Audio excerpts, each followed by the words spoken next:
Well, from our perspective, the travel industry has proven quite resilient. We've had a really good January just passed, and our stand's been really busy today with people wanting to get holiday ideas. We did see initial drop-off just after the Brexit referendum result. That was largely due to currency issues, so the pound obviously lost 10% of its value. As a result, we had to put a lot of our prices up because we price our tours in dollars in a lot of our destinations. So we saw a bit of a drop-off then, but surprisingly, despite all the current chaos, we're seeing people very interested in traveling to far-off places from Uzbekistan to Iran and further afield.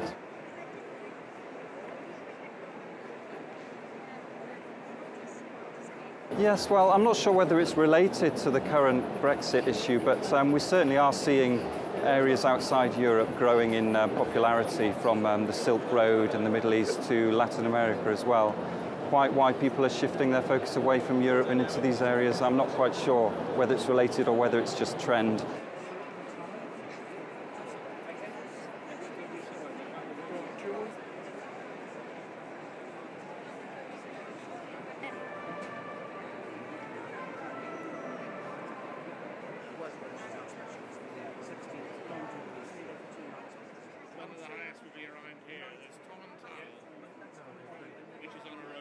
People have seen political changes over a course of time, and people will still want to go on a decent holiday to Italy, France, Spain, Morocco, Russia, and whatever the challenges are in the short term, they won't compromise their ambitions to have a well-tailored and carefully planned holiday that involves exactly the right elements that they enjoy on their holidays, whether it's wine tasting, visiting a great museum, having a walking tour in a city. They're not going to forego that because of some short-term anxiety.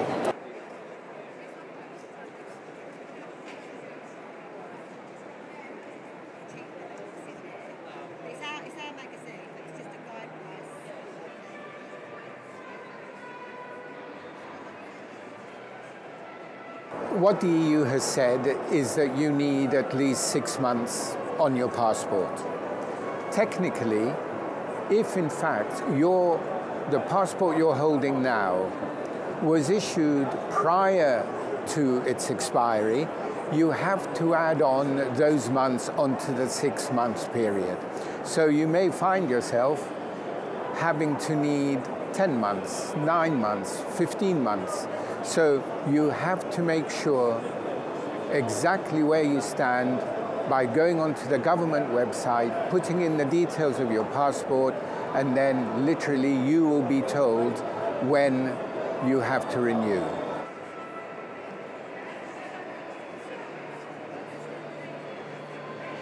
You need to have your pet microchipped as before, so that's nothing new. But then you must visit your vet 4 months before you travel. You would then need a vaccination against rabies, and once you've had the results of that blood test, which usually takes several weeks after the blood test, you then have to wait 3 months before you can travel.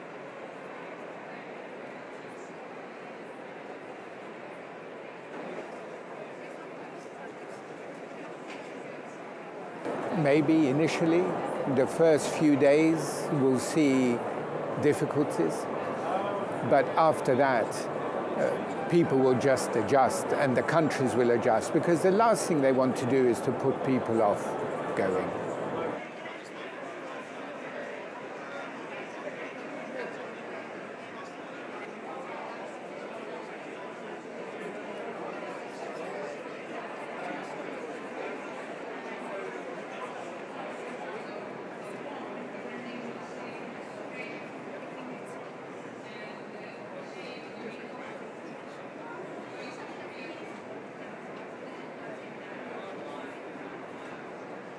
The one certainty we can rely on is that more and more people in the UK are staying at home for a holiday, with Wonga indicating that 93% of people in the UK are staying at home for at least 1 week's holiday a year.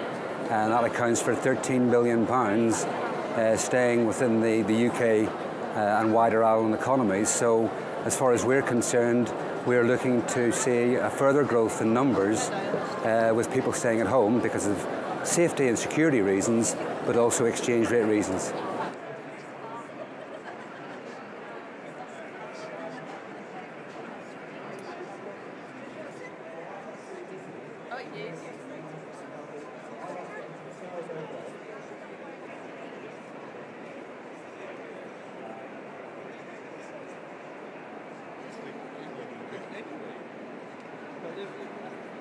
Going to see the cruise.